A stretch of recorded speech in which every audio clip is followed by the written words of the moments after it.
right now on News Channel 8 at 6.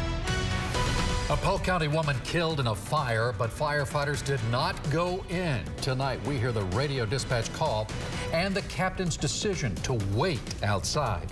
Plus, under review, All Children's Hospital submits its plans to stop putting patients at risk. And flu season is not over. No, not yet. Why it's about to get worse. Good evening, I'm Keith Kate. And I'm Stacy Scheibel. Thank you for joining us. It was another beautiful day outside today. Drone 8 capturing this great view just about an hour ago, flying near Bay Shore in downtown. Just a gorgeous shot. Storm Team 8 Chief Meteorologist Steve Jervy has your first look at the weather. Yeah, Stacey had a great day to work with, so great images from Drone 8 and warm temperatures. 84 degrees, our high tide, a record set just last year. 67 degrees this evening. Eventually, these are our forecast lows. Could see some patchy fog, some extra clouds as well. There's a cold front approaching the area, and that's going to be our rain chance for tomorrow that you'll see in the 8-day forecast. This evening, temps will fall through the 70s, so it'll be a very comfortable evening to step outside after that warmer high today. And keeping in mind our normal high is 72 degrees, we can get some evening temps, along with the possibility of seeing a few light rain showers. We could see a little scattered shower pass across the area. Right now at Polk County here at Lakeland Automall, 80 degrees. We'll take a look at Max Defender 8. Look at your rain chances for tomorrow as well coming up. Well, you can track the rain coming wherever you may be by using our Max Defender 8 weather app. Head out to an 8 on your site investigation. A woman burns alive in her North Lakeland home as firefighters stand outside and try to battle the flames. So why didn't they try to rescue her? 8 on your side's Melissa Marino has the dispatch audio that has this woman's family outraged.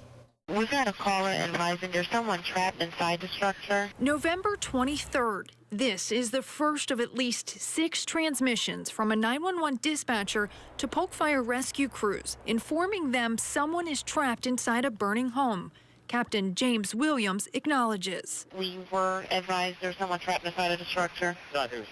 When Williams and crew arrive on scene, at this time, the structure is about half involved. Captain Williams radios they are fighting the fire. On the phone with 911 inside the house is 76-year-old Loretta Pickard. They know I'm in here, right?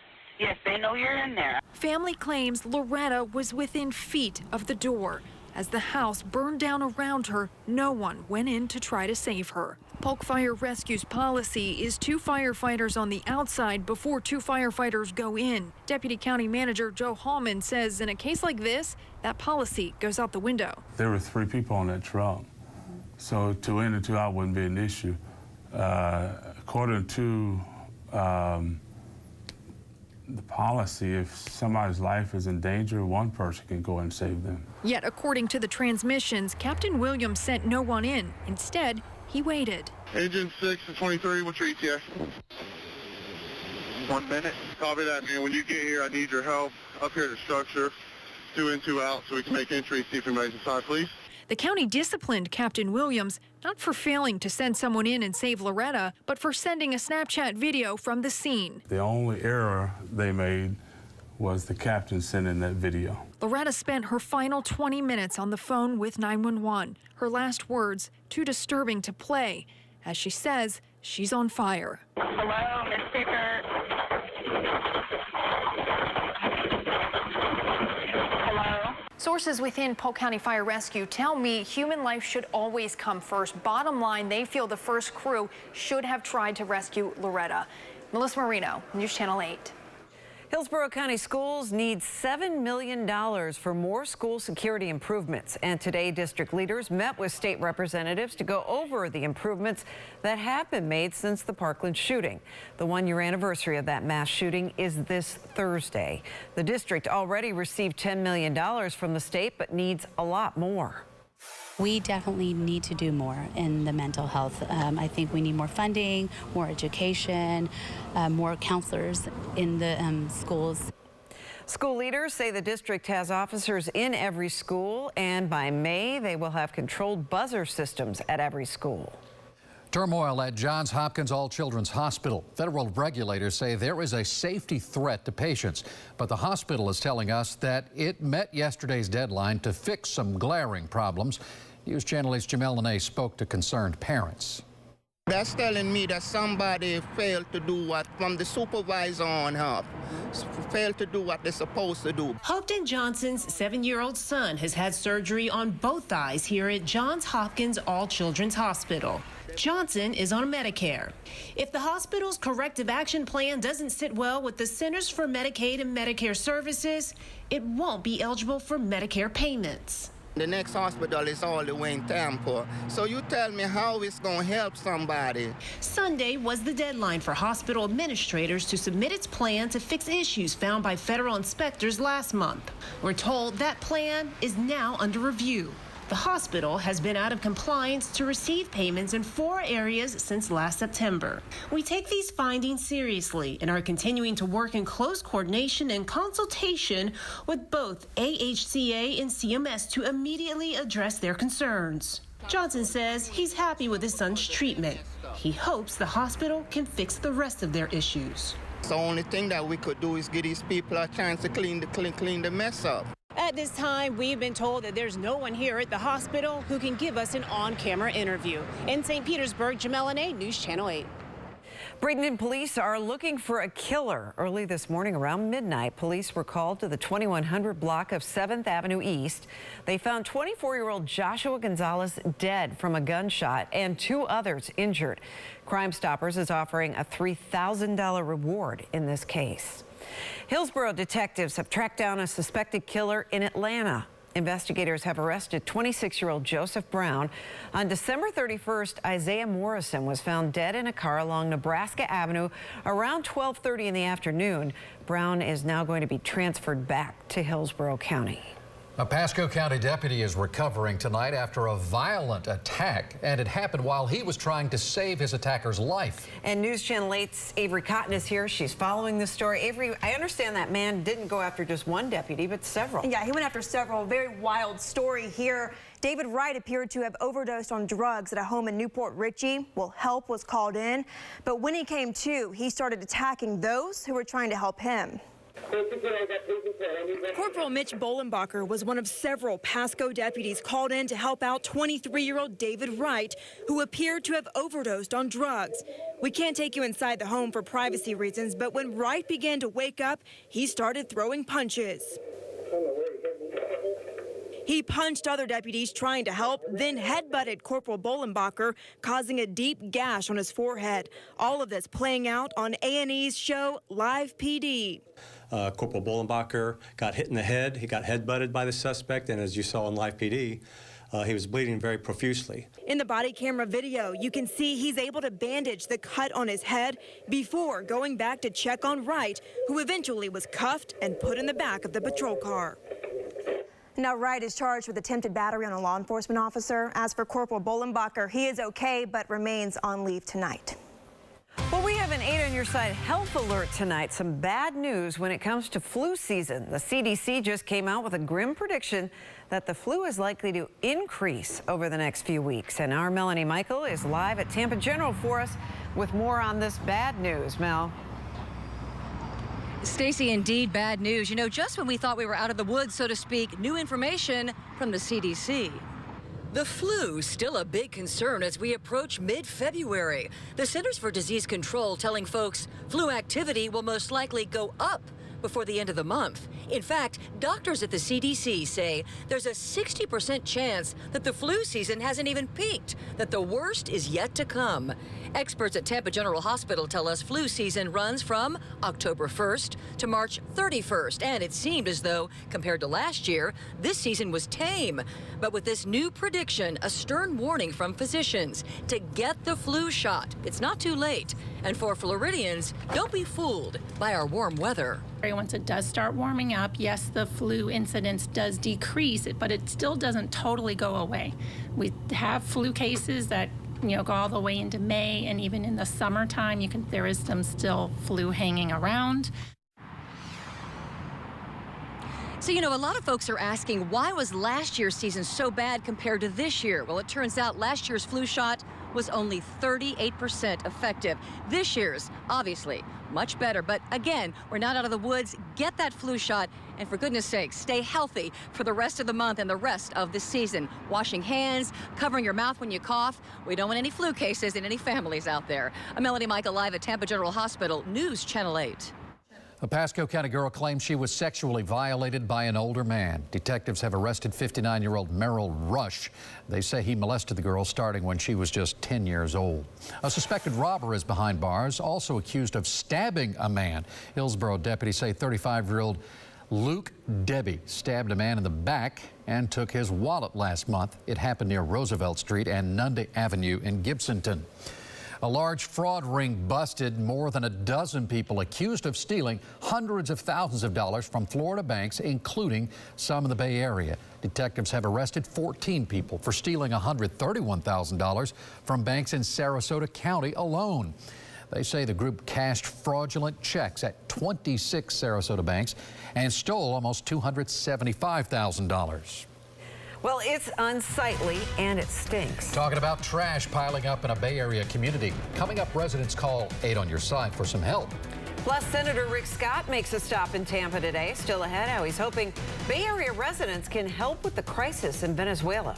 And a live look outside in Tampa this evening. The days are getting a little bit longer and they're getting warmer. But perhaps another cool down on the way? We'll ask Steve when we come back.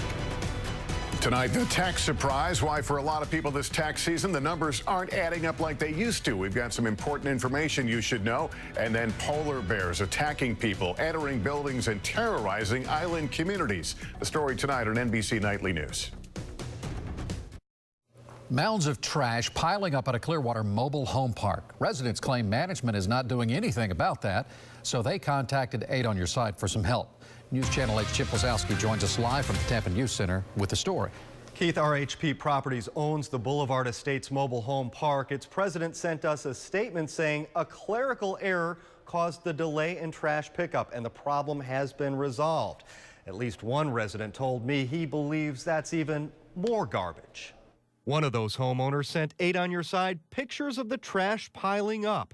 By the time we arrived, maintenance crews had cleaned most of it up, and a manager asked us to leave. These people don't want to do nothing about it. It's going on every other night or every weekend. And then they come in here like it's nothing. Donnie Ray Fitch and others claim this is a constant issue. We have gone to the office. We have done everything under our sun to get them to correct this problem. They refuse.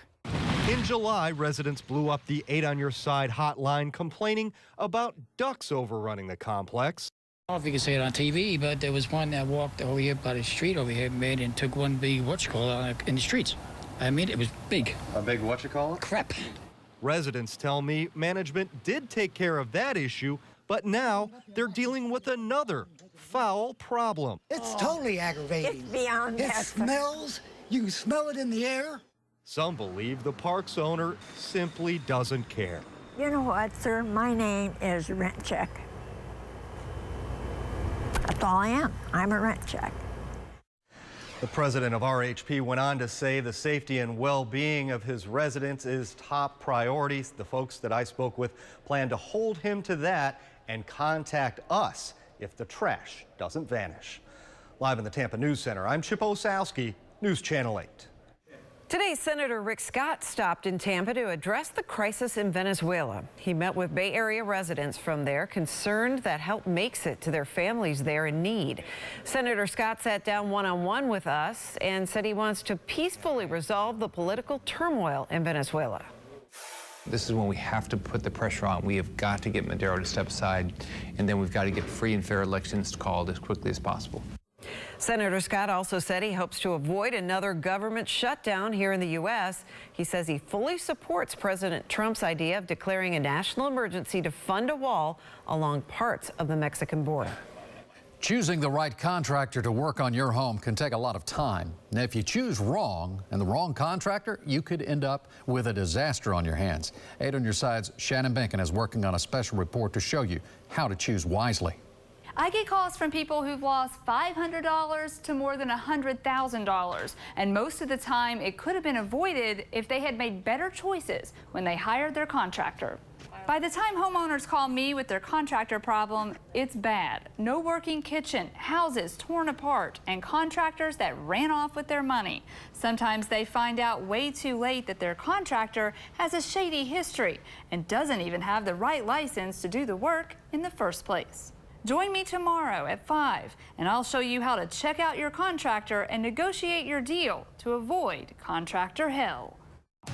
Max Defender 8, the radar built for Tampa Bay weather. Sponsored by Moss Family Automotive. Now, Chief Meteorologist Steve Jervey. Remember, I had mentioned the possibility of seeing a few light rain showers, and we can see that's cruising along here on Max Defender 8 farther down to our south. Places like Highlands County, Hardy, DeSoto County, light stuff kind of moving off here to the northwest. So very light at the moment. Just want to make mention of it. We've seen a bit more atmospheric moisture today, and as a result, you feel that little bit of extra humidity. Showers to the north along a cold front, warm front boundary rather to our north, but there is a cold front approaching the area, and you can see those showers reach all the way down to South Florida. So for tomorrow, generally a few more clouds, a bit unsettled because the temperatures will be warmer, a bit more humidity in the atmosphere. And of course, that cold front brings the possibility of seeing a shower near the frontal boundary later in the day, but a few showers can still break out in the afternoon ahead of that with the afternoon heating. It'll be another warm day tomorrow.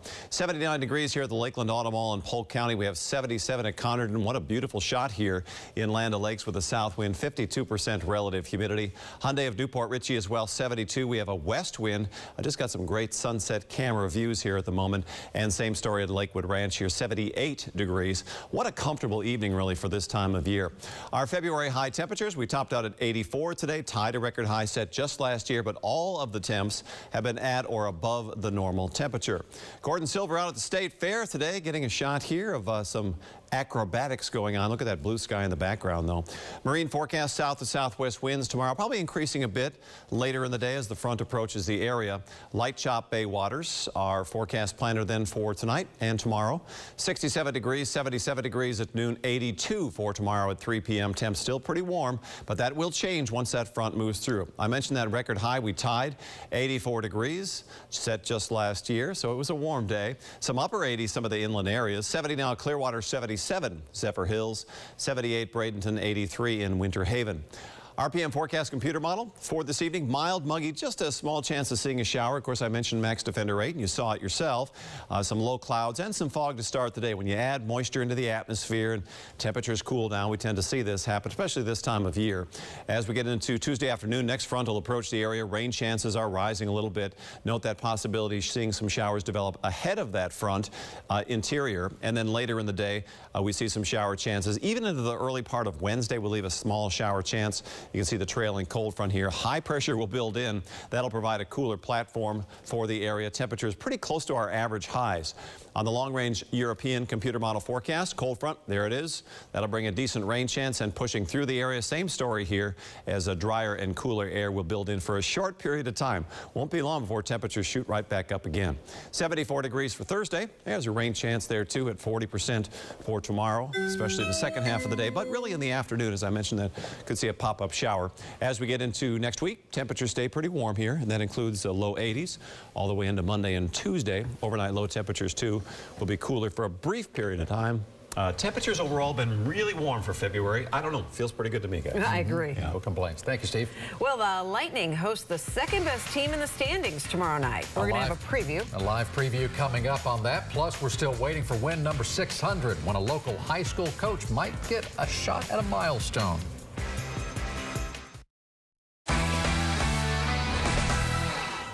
After back-to-back games featuring back-to-back wins, the Tampa Bay Lightning took a well-deserved break from the ice today. They did not practice, but they will return to action tomorrow night at home against the Calgary Flames. Now, the Flames have the second most points in the league behind the Lightning. They sit in first place in the Pacific Division, and they are looking to snap a 2-game losing streak. The Lightning will give them a run for their money. The Bolts are dominant on offense, on defense, and between the pipes. Whether it is Andre Vasilevsky or Louis Domingue in goal, the other team is going to have a tough time putting the puck past them.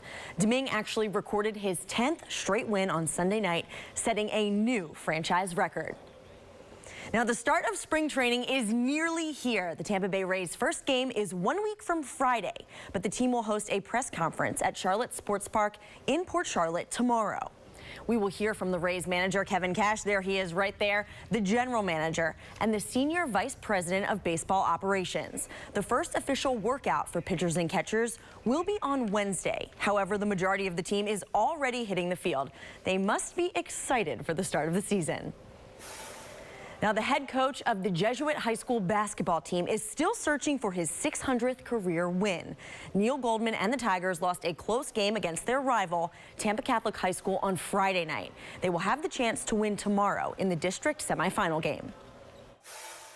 To me, the wins are great, and certainly you're striving to win, but it's the manner in which we achieve those wins I'm most proud of, and the guys that I've had, they're just high character guys.